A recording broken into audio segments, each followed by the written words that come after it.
मेरा नाम आरुषि है। ये कहानी मेरी बेटी आदित्य और उसकी जिंदगी पर है। मैं बिजनौर के एक छोटे से कस्बे की रहने वाली हूँ। जब मैं विधवा हुई तो मेरे माँ बाप ने मेरी दूसरी शादी कर दी।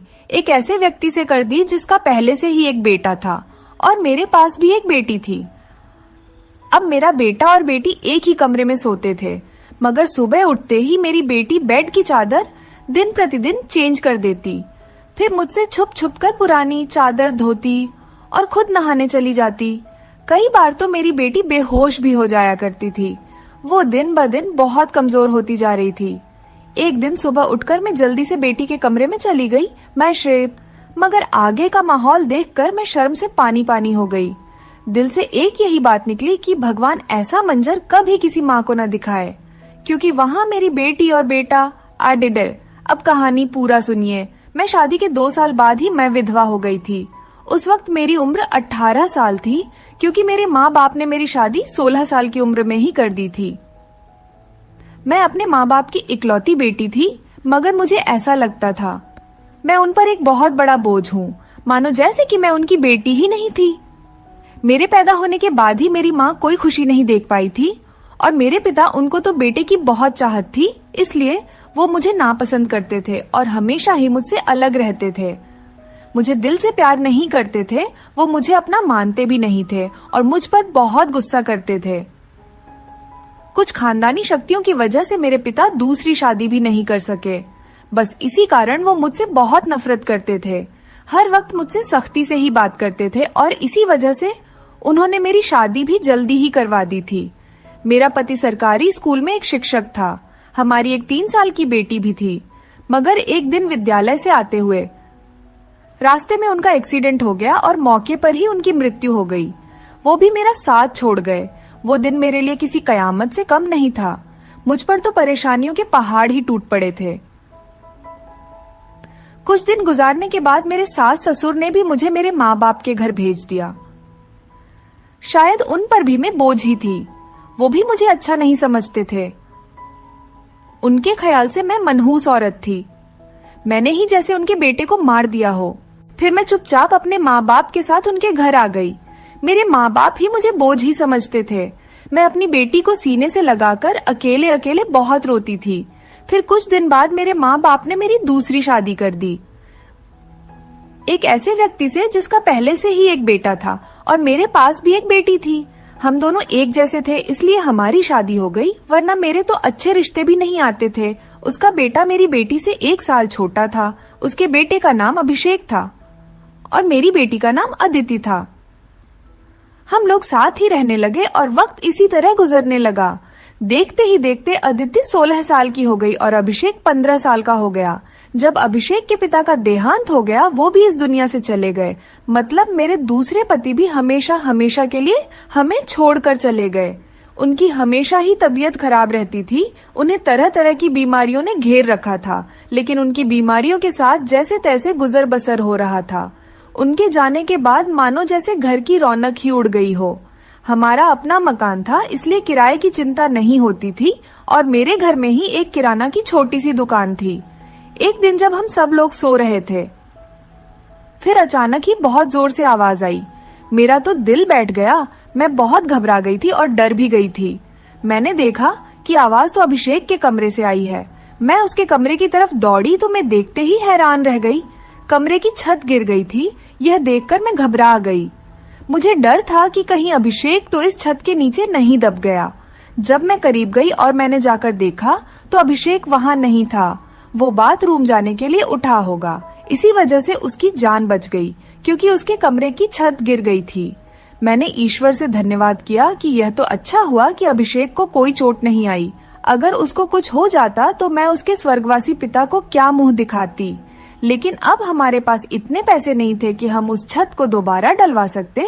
कमरे का तो कबाड़ा ही बन गया था। सारी छत गिर चुकी थी और हमने उसको उसके हाल पर ही छोड़ दिया।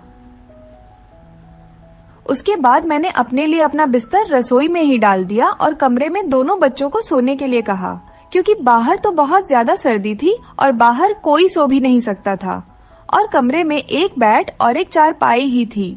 2 लोग भी बहुत मुश्किल से सो पाते थे। अब वो दोनों एक ही कमरे में सोते थे, मजबूरी थी, क्या कर सकते हैं।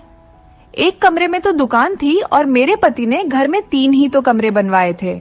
यूं तो हम 3 लोगों के हिसाब से कमरे ठीक थे, लेकिन एक कमरा दुकान के लिए भी तो जरूरी था। अब मजबूरी थी, क्या कर सकते थे, गुजारा तो करना ही था। एक दिन मेरा बेटा बेटी के कमरे में सोया तो सुबह सुबह कुछ ऐसा हुआ कि मैं चकित रह गई। अभिषेक तो सवेरे उठकर नाश्ता करने भी बैठ गया था, जबकि अदित्य अभी तक सो रही थी। वो तो इतनी देर तक नहीं सोती थी, लेकिन आज वो इतनी देर तक क्यों सो रही थी? उसकी आदत थी कि वो सुबह जल्दी उठ जाया करती थी। मैंने उसको आवाज भी दी तो वो उठ नहीं रही थी। थोड़ी देर के बाद मैंने उसके कमरे में जाकर उसको देखा तो पता चला कि वो बेहोश हो चुकी थी। मैं बुरी तरह से घबरा गई थी कि उसको क्या हो गया।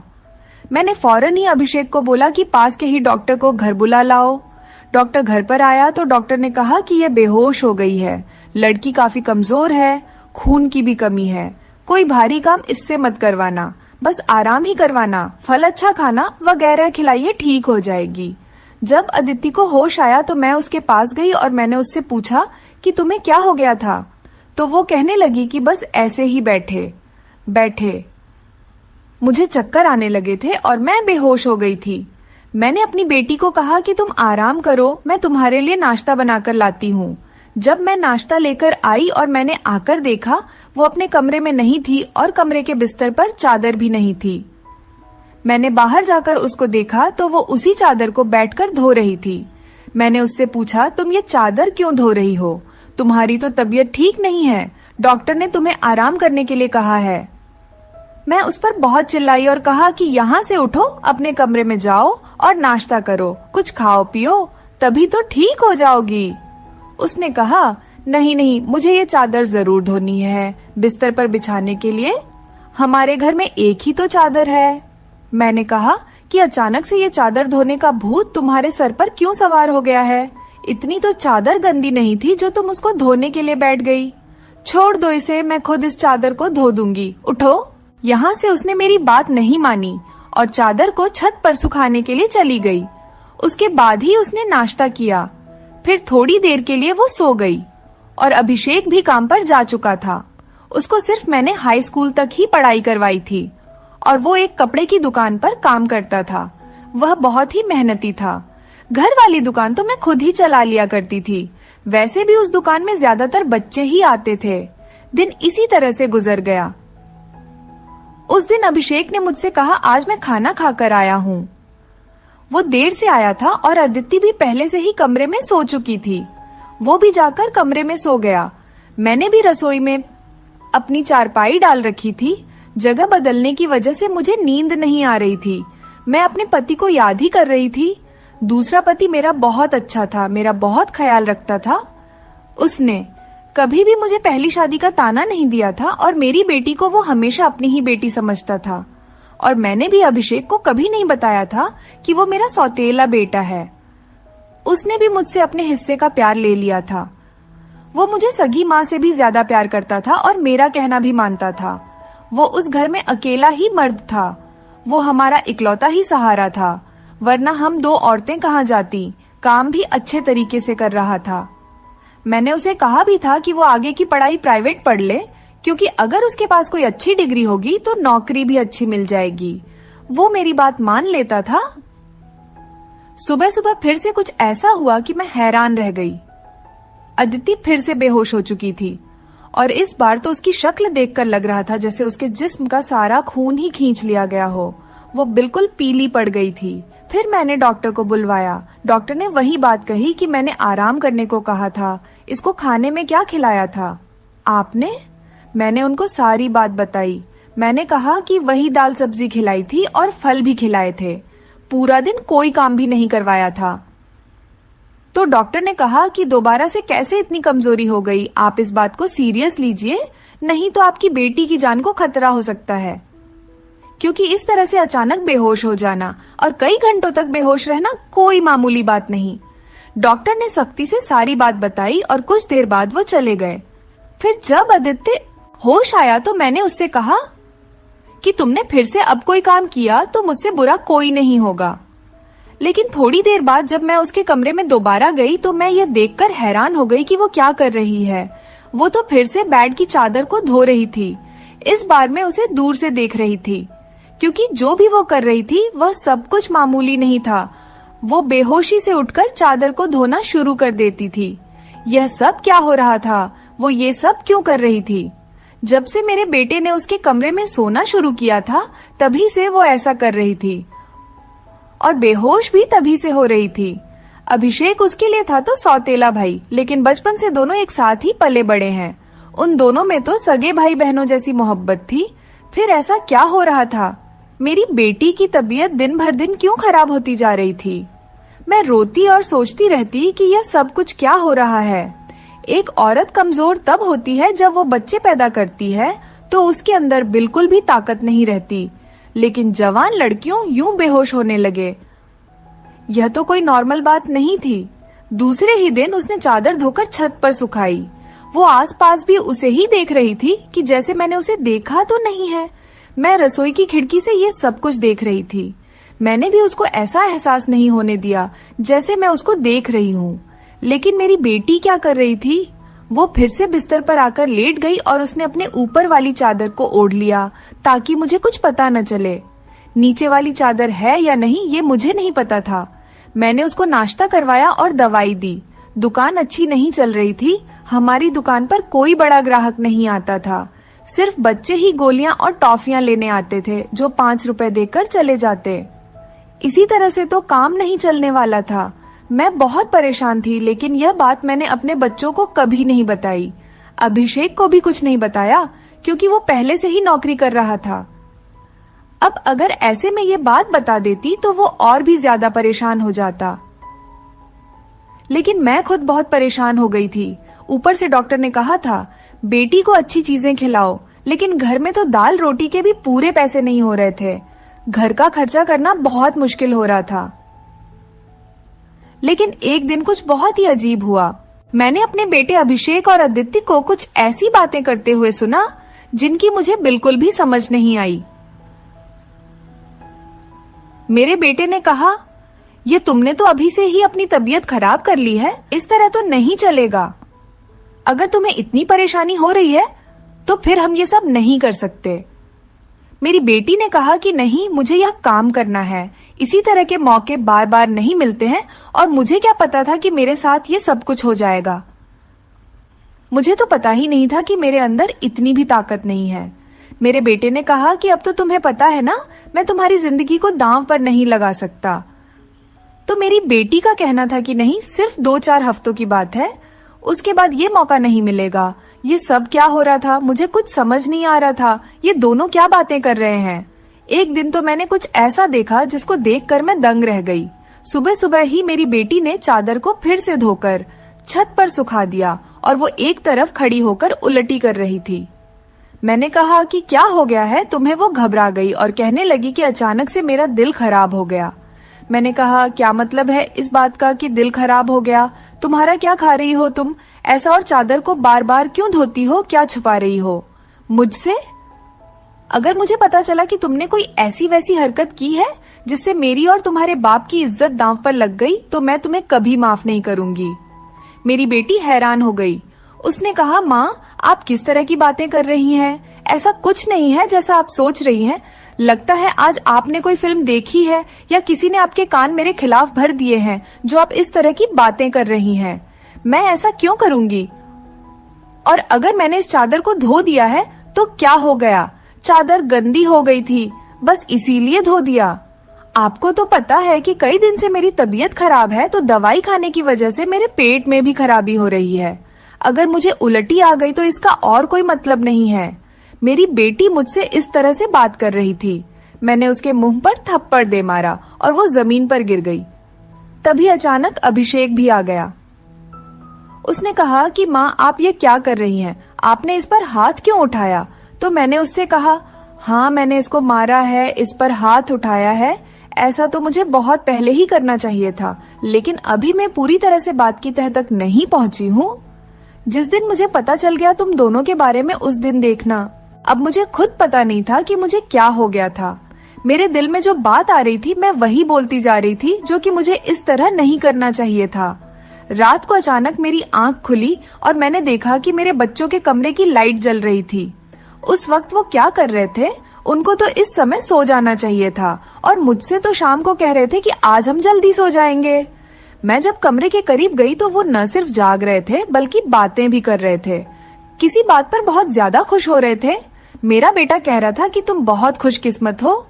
तो बेटी कहने लगी कि हाँ, खुशकिस्मत तो मैं हूँ, लेकिन अभी कल फिर से जब मेरी तबीयत खराब होगी तो माँ मुझे देखकर बहुत परेशान हो जाएंगी। कब तक ऐसा झूठ बोलेंगे बेटा? बोला, बस कुछ दिन और कर लेते हैं, फिर सब कुछ ठीक हो जाएगा। मैं उनकी बातें सुनकर हैरान रह गई। आज मुझसे रहा नहीं गया। मैंने कमरे के दरवाजे को खोलने की कोशिश की तो मैं हैरान रह गई। उन्होंने दरवाजे को अंदर से बंद क्यों किया था? क्या वजह थी दरवाजा अंदर से बंद करने की? वैसे भी अब मौसम बदल रहा था, उनको दरवाजा खोलकर सोना चाहिए था। मैंने दरवाजे पर बार बार दस्तक देना शुरू कर दिया, लेकिन इस तरह से दस्तक देने के बावजूद भी उन लोगों ने दरवाजा खोलने में आधा घंटा लगा दिया। और उसके बाद जब मैंने कमरे में देखा तो उनके अलावा कमरे में कोई भी नहीं था और वो दोनों ऐसी शक्ल बनाकर बैठे थे जैसे नींद से जागे हों। मैंने कहा, इतनी देर में दरवाजा क्यों खोला है? तो कहने लगे, हम सो रहे थे। मैंने कहा कि झूठ नहीं बोला करो, तुम लोग जाग रहे थे और बातें कर रहे थे। उन्होंने कहा कि हम क्यों इस समय जागेंगे और क्यों बातें करेंगे? हमारा कौन सा कल पेपर है जो हम तैयारी करेंगे और जागेंगे? हम लोग तो सो रहे थे। मुझे उन दोनों की हरकतें समझ नहीं आ रही थीं। मेरे पास बोलने के लिए कोई शब्द नहीं थे। मुझे उनकी बातें समझ नहीं आ रही थी क्योंकि वो दोनों तो ऐसे ही बैठे थे जैसे नींद से अभी अभी जागे हों। उसके बाद मैंने उनको कुछ नहीं कहा और वहां से चली गई, लेकिन मैं सोचती थी कि कोई ना कोई गड़बड़ तो जरूर है। मैं ये देखकर हैरान रह गई। एक दिन मेरी बेटी के बाजू में नील के निशान भी थे। ये तो जख्म के निशान थे। मुझे समझ नहीं आ रही थी कि उसे क्या लगा था। मैंने उससे पूछा तो उसने कहा कि छुरी लगी है, लेकिन छुरी तो उंगली पर लगती है, बाजू पर नहीं। मेरी बेटी कोई ना कोई बात ऐसी है जो मुझसे छुपा रही थी। कभी बेहोश हो जाती थी, कभी उसके शरीर पर अजीब अजीब तरीके के निशान होते थे और कभी उठकर अपने बेड की चादर धोने लग जाती थी और मुझे कमरे में जाने नहीं देती थी। मेरा दिमाग जिस तरफ जा रहा था मैं वैसे ही सोचना नहीं चाहती थी। मेरी गलती थी। मैंने आग और पानी को क्यों एक साथ रखा? मुझे ऐसा नहीं करना चाहिए था। मैंने सोच लिया कि मुझे अब क्या करना है। जवान लड़का और लड़की को मुझे एक साथ एक ही कमरे में नहीं सोने देना चाहिए था। गलती तो मेरी ही थी। मुझे इन सब बातों का ध्यान रखना चाहिए था। अभिषेक था तो अदिति का सौतेला ही भाई। नियत बदलते देर नहीं लगती। जवानी की इस उम्र में बच्चे बुरी संगत में पड़ ही जाते हैं। सगा भाई तो सगा होता है और सौतेला भाई सौतेला। तो फिर मैं कैसे सौतेले भाई बहन को एक साथ एक ही कमरे में सुला रही थी? यह मेरी ही गलती थी। जब हम ही बच्चों पर ध्यान नहीं देंगे, परेशानियां तो पैदा ही होंगी। अच्छी बुरी बातों का ध्यान तो हमें ही रखना होता है। बच्चे तो नादान होते हैं और नादानी में ही बहुत सारी गलतियां कर बैठते हैं। जैसे जैसे विचार मेरे दिमाग में आ रहे थे, अगर ये सारे विचार सही हो गए तो फिर सारा का सारा कसूर मेरा ही होगा।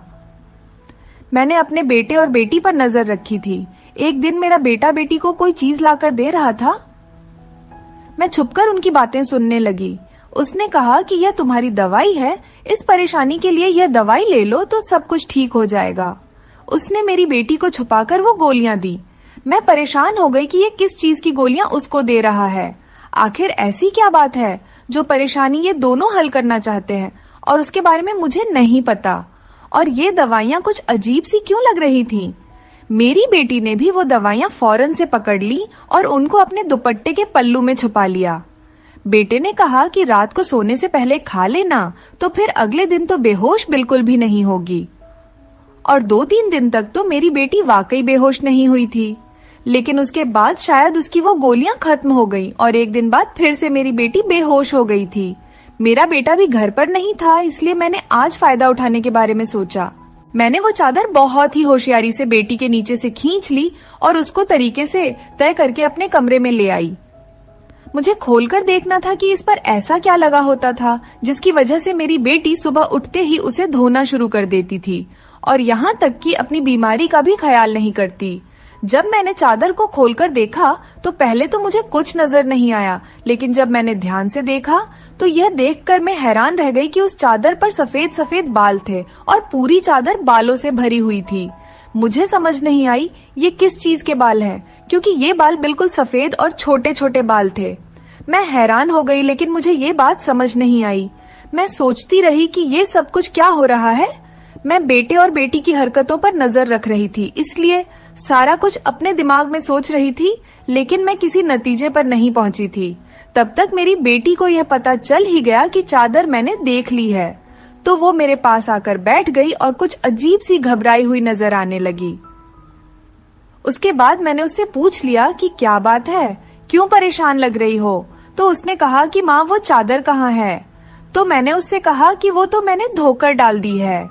ये कहकर वो मेरे पास से जाने लगी, तो मैंने उसका हाथ पकड़कर उसे रोक लिया और मैंने कहा कि मैं सब कुछ देख चुकी हूँ, उस चादर पर जो भी लगा हुआ था।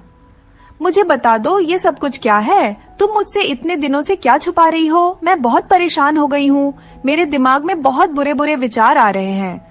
वो मेरे पास बैठ गई और फिर मेरी बेटी ने मुझे ऐसी बात बताई कि मेरे कदमों तले से जमीन निकल गई। मेरी बेटी ने मुझे बताया कि माँ जैसा आप समझ रही हैं वैसा बिल्कुल भी नहीं है। दरअसल हमने देख लिया था कि इस घर के हालात अच्छे नहीं चल रहे, घर की दुकान भी नहीं चल रही थी और भैया भी कुछ खास पैसे नहीं कमा रहे थे, लेकिन हमें ऐसा कोई काम नहीं मिल रहा था जो हम लोग कर पाते। फिर भैया के एक दोस्त ने उसको एक काम दिया।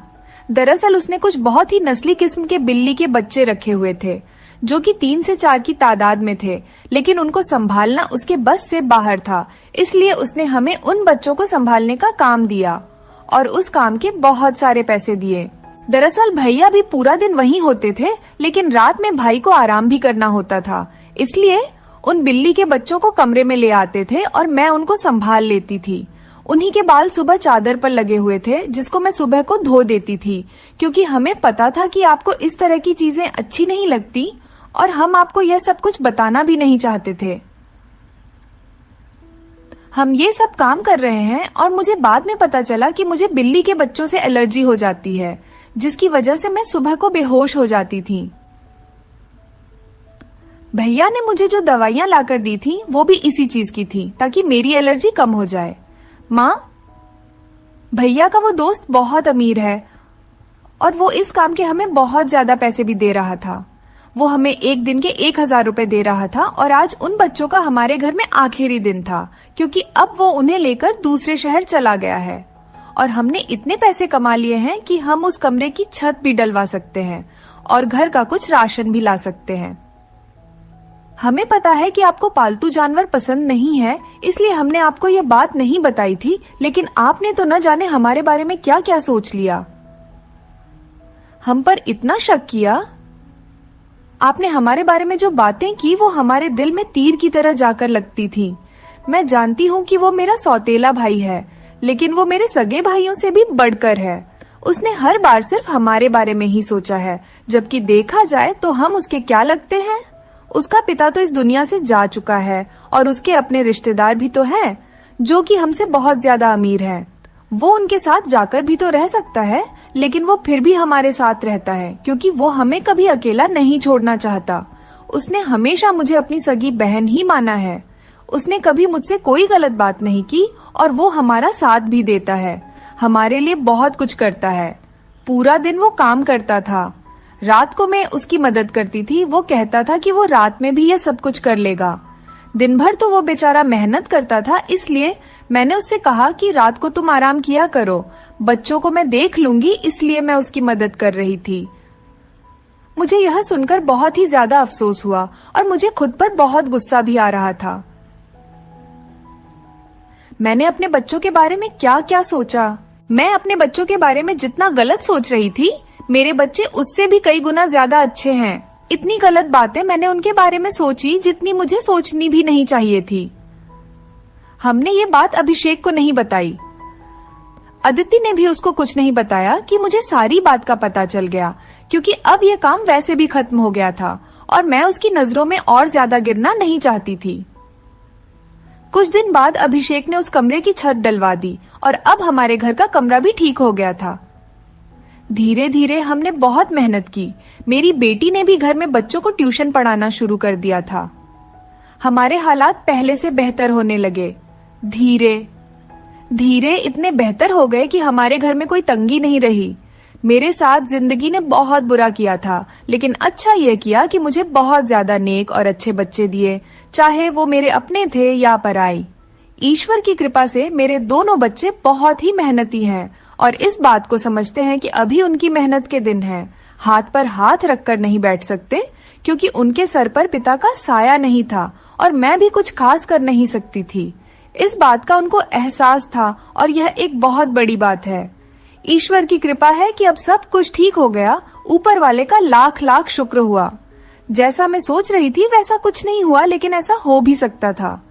अगर ऐसा होता तो मैं कहाँ जाती। बस आखिर में इतना कहना चाहूंगी, जो ऊपर वाला चाहता है होता वही है। मेरे बच्चे बहुत समझदार हैं और उनके दिल में कोई ऐसी बात नहीं है, लेकिन फिर भी मैं ऐसी माँ को नसीहत करूंगी, बच्चों के साथ के इस मामले में थोड़ी एहतियात जरूर करें और वो गलती न करें जो मैंने अपने बच्चों के साथ की है। मुझे दोनों को एक कमरे में नहीं रखना चाहिए था, क्योंकि जो न हुआ और वो हो भी सकता था, और अगर वो हो जाता तो सब कुछ खत्म हो जाता। मेरे बच्चे तो समझदार थे, शायद मेरे साथ इसलिए ऐसा नहीं हुआ। अपने बच्चों का ध्यान रखें, उनकी जिंदगी पर भी ध्यान रखें और वो कब क्या कर रहे हैं इस बारे में पूरी जानकारी रखें, और बच्चों पर प्यार करने के साथ साथ थोड़ी सख्ती भी रखें, और वो क्या गलती कर रहे हैं क्या नहीं, इन सब बातों के बारे में उनसे जानकारी लेते रहें और इस बात का ध्यान रखें। जब बच्चे जवान हो जाएं तो उनका बिस्तर अलग कर देना चाहिए। आपसे भी यही सब कहूंगी कि अपने बच्चों का ध्यान रखें। दोस्तों, उम्मीद करती हूँ आपको हमारी कहानी पसंद आई होगी। कहानी पसंद आई है तो वीडियो को लाइक करें, चैनल पर नए हैं तो चैनल को सब्सक्राइब करें, और हाँ, नोटिफिकेशन बेल को जरूर दबाएं ताकि अगली अपडेट सबसे पहले आपको मिले। धन्यवाद। वीडियो देखने के लिए एक लाइक जरूर कर दीजिए। यहाँ तक देख लिए है तो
मेरा नाम आरुषि है।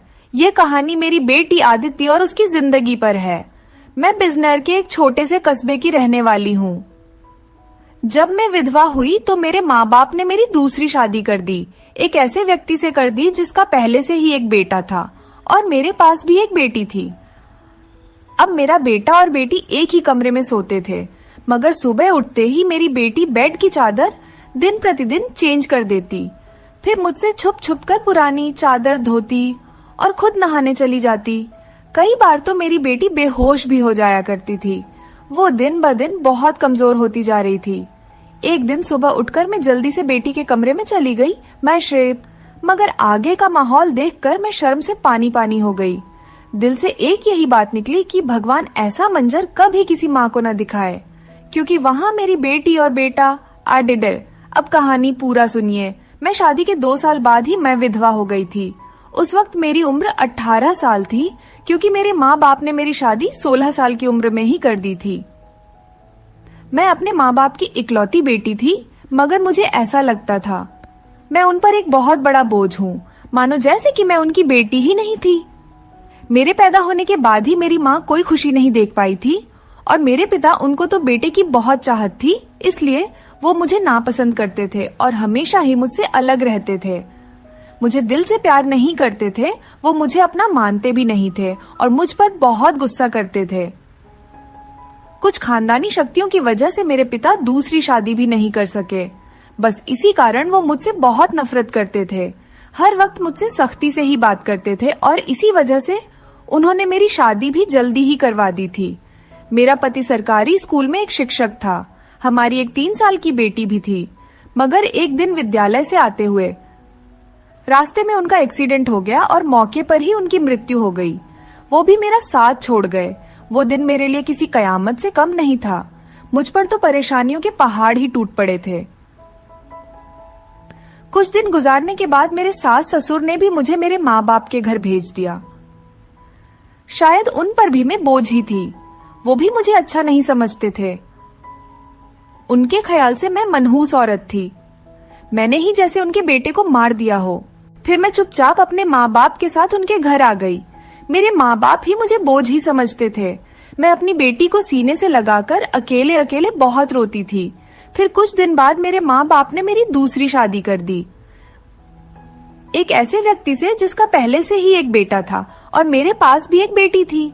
हम दोनों एक जैसे थे, इसलिए हमारी शादी हो गई, वरना मेरे तो अच्छे रिश्ते भी नहीं आते थे। उसका बेटा मेरी बेटी से 1 साल छोटा था। उसके बेटे का नाम अभिषेक था और मेरी बेटी का नाम अदिति था। हम लोग साथ ही रहने लगे और वक्त इसी तरह गुजरने लगा। देखते ही देखते अदिति 16 साल की हो गई और अभिषेक 15 साल का हो गया। जब अभिषेक के पिता का देहांत हो गया, वो भी इस दुनिया से चले गए। मतलब मेरे दूसरे पति भी हमेशा हमेशा के लिए हमें छोड़कर चले गए। उनकी हमेशा ही तबीयत खराब रहती थी। उन्हें तरह तरह की बीमारियों ने घेर रखा था, लेकिन उनकी बीमारियों के साथ जैसे तैसे गुजर बसर हो रहा था। उनके जाने के बाद मानो जैसे घर की रौनक ही उड़ गई हो। हमारा अपना मकान था, इसलिए किराए की चिंता नहीं होती थी और मेरे घर में ही एक किराना की छोटी सी दुकान थी। एक दिन जब हम सब लोग सो रहे थे, फिर अचानक ही बहुत जोर से आवाज आई। मेरा तो दिल बैठ गया। मैं बहुत घबरा गई थी और डर भी गई थी। मैंने देखा कि आवाज तो अभिषेक के कमरे से आई है। मैं उसके कमरे की तरफ दौड़ी तो मैं देखते ही हैरान रह गई। कमरे की छत गिर गई थी। यह देखकर मैं घबरा गई।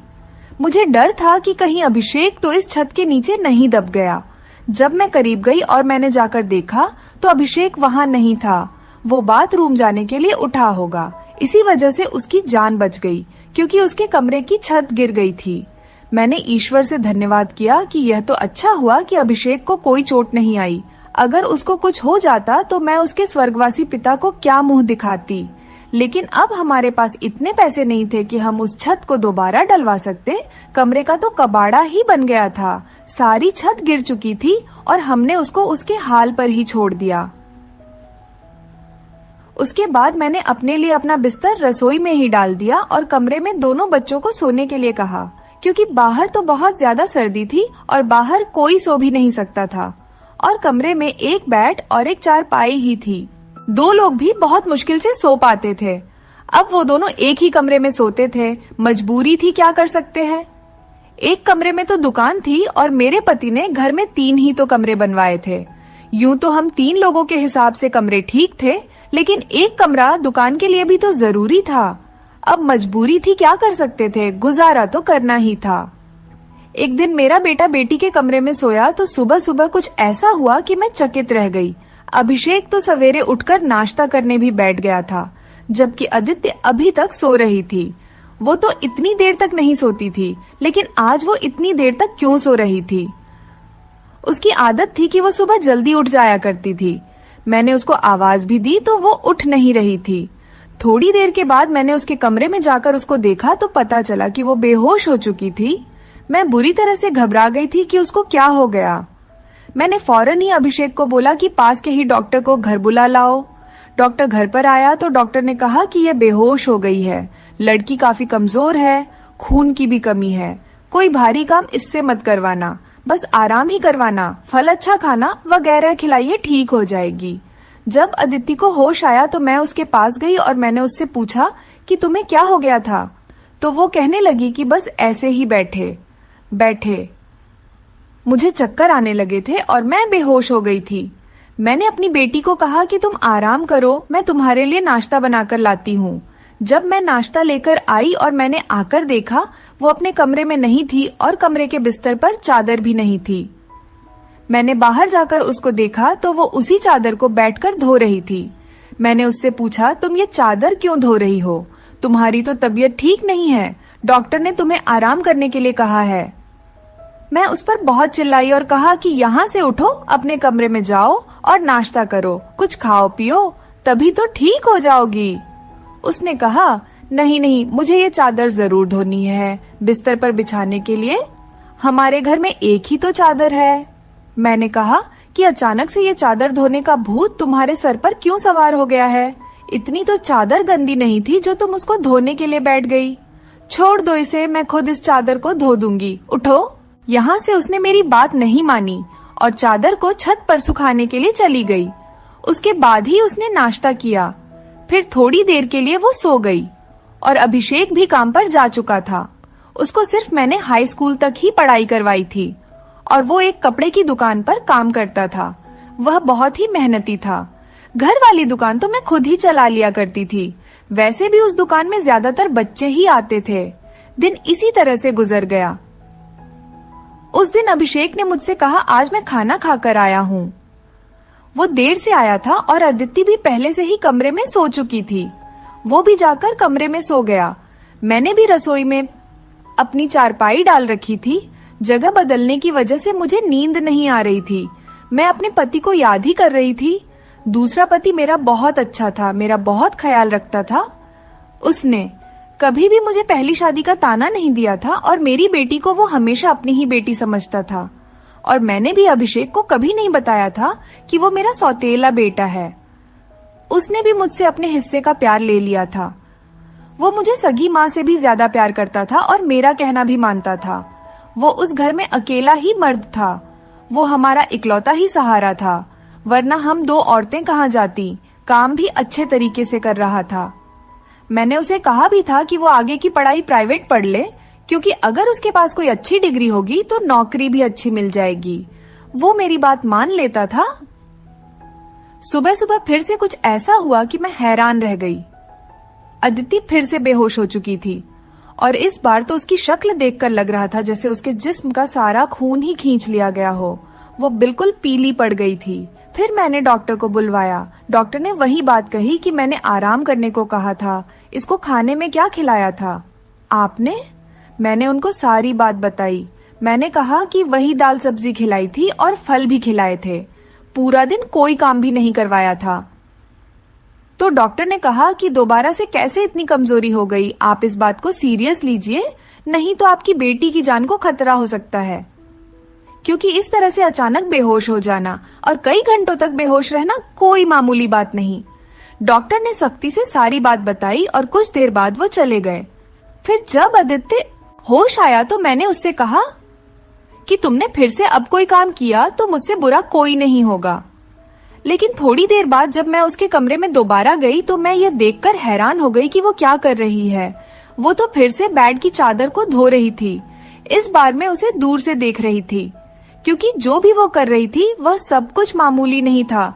वो बेहोशी से उठकर चादर को धोना शुरू कर देती थी।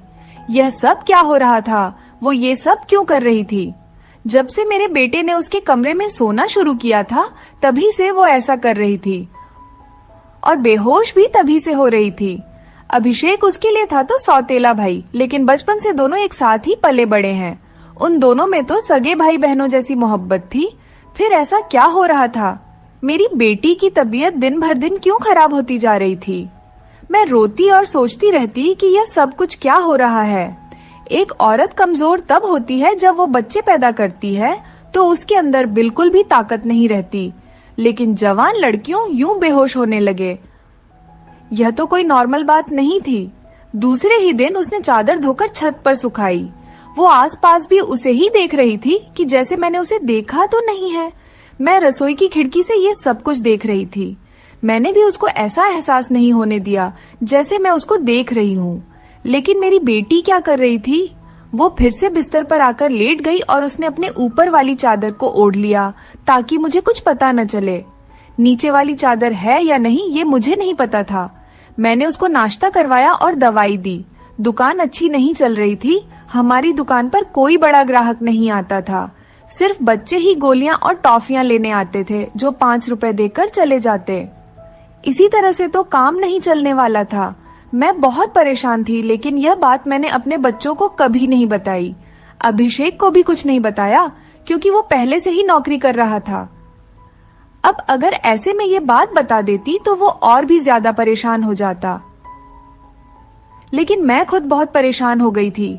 ऊपर से डॉक्टर ने कहा था बेटी को अच्छी चीजें खिलाओ, लेकिन घर में तो दाल रोटी के भी पूरे पैसे नहीं हो रहे थे।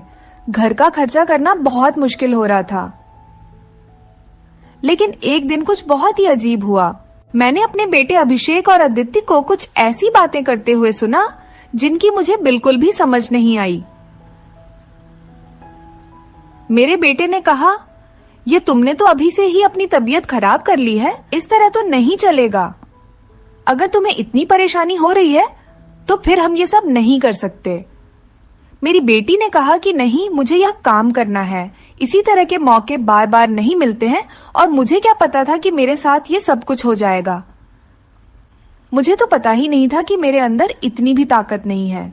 मेरे बेटे ने कहा कि अब तो तुम्हें पता है ना, मैं तुम्हारी जिंदगी को दांव पर नहीं लगा सकता। तो मेरी बेटी का कहना था कि नहीं, सिर्फ 2-4 हफ्तों की बात है, उसके बाद ये मौका नहीं मिलेगा। ये सब क्या हो रहा था? मुझे कुछ समझ नहीं आ रहा था। ये दोनों क्या बातें कर रहे हैं? एक दिन तो मैंने कुछ ऐसा देखा जिसको देखकर मैं दंग रह गई। सुबह सुबह ही मेरी बेटी ने चादर को फिर से धोकर छत पर सुखा दिया और वो एक तरफ खड़ी होकर उलटी कर रही थी। मैंने कहा कि क्या हो गया है तुम्हें? वो घबरा गई और कहने लगी कि अचानक से मेरा दिल खराब हो गया। मैंने कहा, क्या मतलब है इस बात का कि दिल खराब हो गया?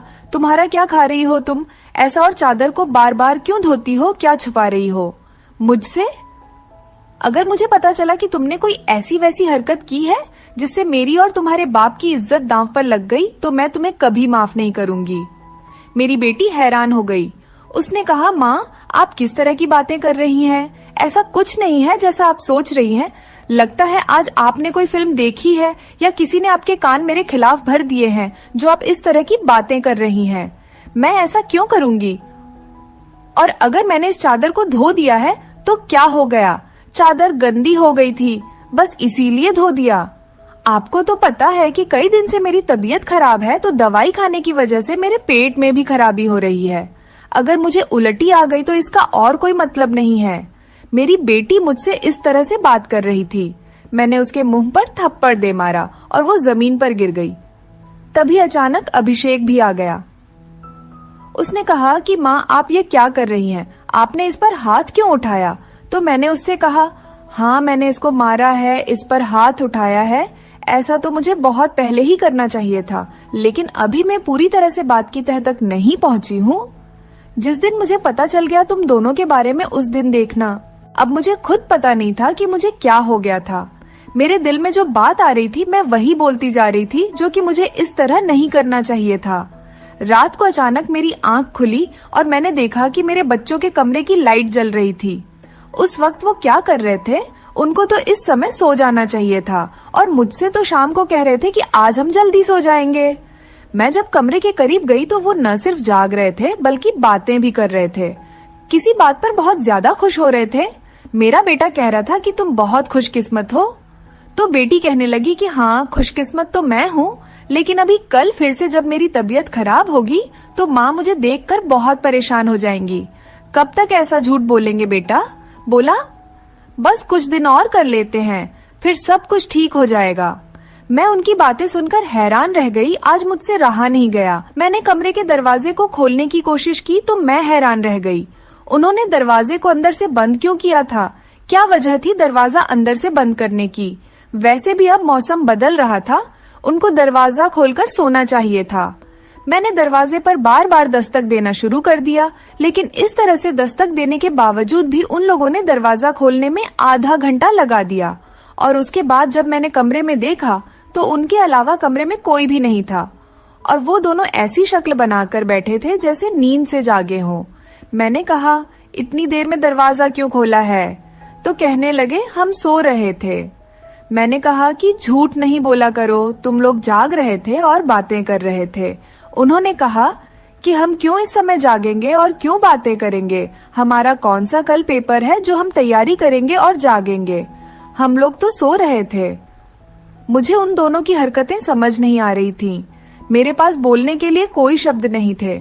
मुझे उनकी बातें समझ नहीं आ रही थी क्योंकि वो दोनों तो ऐसे ही बैठे थे जैसे नींद से अभी अभी जागे हों। उसके बाद मैंने उनको कुछ नहीं कहा और वहां से चली गई, लेकिन मैं सोचती थी कि कोई ना कोई गड़बड़ तो जरूर है। मैं ये देखकर हैरान रह गई। एक दिन मेरी बेटी के बाजू में नील के निशान भी थे। ये तो जख्म के निशान थे। मुझे समझ नहीं आ रही थी कि उसे क्या लगा था। मैंने उससे पूछा तो उसने कहा कि छुरी लगी है, लेकिन छुरी तो उंगली पर लगती है, बाजू पर नहीं। मेरी बेटी कोई ना कोई बात ऐसी है जो मुझसे छुपा रही थी। कभी बेहोश हो जाती थी, कभी उसके शरीर पर अजीब अजीब तरीके के निशान होते थे और कभी उठकर अपने बेड की चादर धोने लग जाती थी और मुझे कमरे में जाने नहीं देती थी। मेरा दिमाग जिस तरफ जा रहा था मैं वैसे ही सोचना नहीं चाहती थी। मेरी गलती थी। मैंने आग और पानी को क्यों एक साथ रखा? मुझे ऐसा नहीं करना चाहिए था। मैंने सोच लिया कि मुझे अब क्या करना है।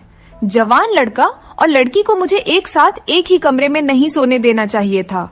गलती तो मेरी ही थी। मुझे इन सब बातों का ध्यान रखना चाहिए था। अभिषेक था तो अदिति का सौतेला ही भाई। नियत बदलते देर नहीं लगती। जवानी की इस उम्र में बच्चे बुरी संगत में पड़ ही जाते हैं। सगा भाई तो सगा होता है और सौतेला भाई सौतेला। तो फिर मैं कैसे सौतेले भाई बहन को एक साथ एक ही कमरे में सुला रही थी? यह मेरी ही गलती थी। जब हम ही बच्चों पर ध्यान नहीं देंगे, परेशानियां तो पैदा ही होंगी। अच्छी बुरी बातों का ध्यान तो हमें ही रखना होता है।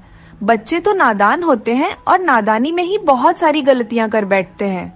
जैसे जैसे विचार मेरे दिमाग में आ रहे थे, अगर ये सारे विचार सही हो गए तो फिर सारा का सारा कसूर मेरा ही होगा। मैंने अपने बेटे और बेटी पर नजर रखी थी। एक दिन मेरा बेटा बेटी को कोई चीज लाकर दे रहा था। मैं छुपकर उनकी बातें सुनने लगी। उसने कहा कि यह तुम्हारी दवाई है, इस परेशानी के लिए यह दवाई ले लो तो सब कुछ ठीक हो जाएगा। उसने मेरी बेटी को छुपाकर वो गोलियां दी। मैं परेशान हो गई कि ये किस चीज की गोलियां उसको दे रहा है। आखिर ऐसी क्या बात है जो परेशानी ये दोनों हल करना चाहते हैं और उसके बारे में मुझे नहीं पता।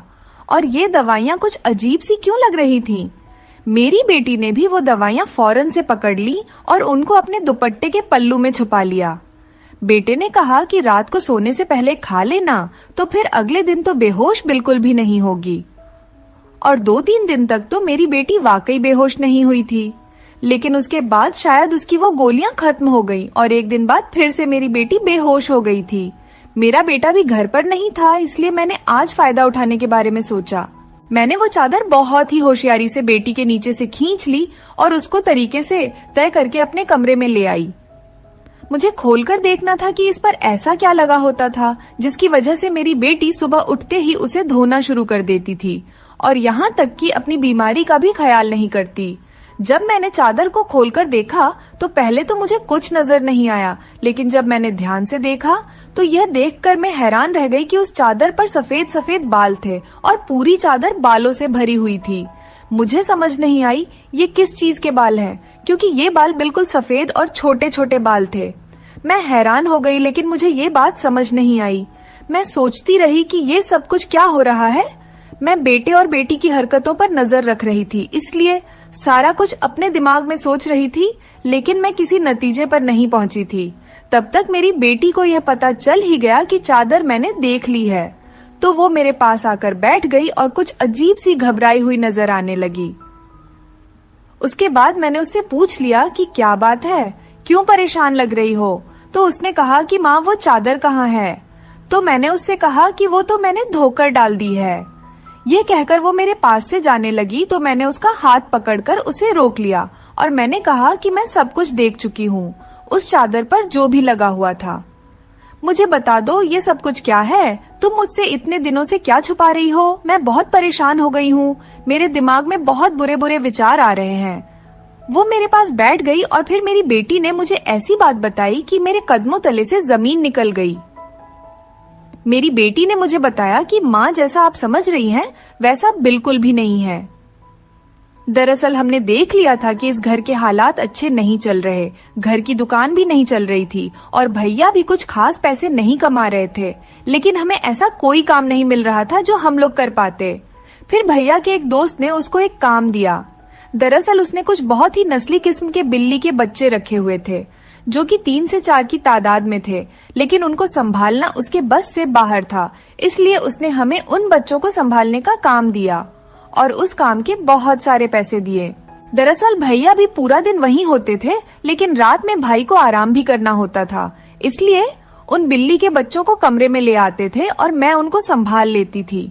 उन्हीं के बाल सुबह चादर पर लगे हुए थे, जिसको मैं सुबह को धो देती थी, क्योंकि हमें पता था कि आपको इस तरह की चीजें अच्छी नहीं लगती और हम आपको यह सब कुछ बताना भी नहीं चाहते थे।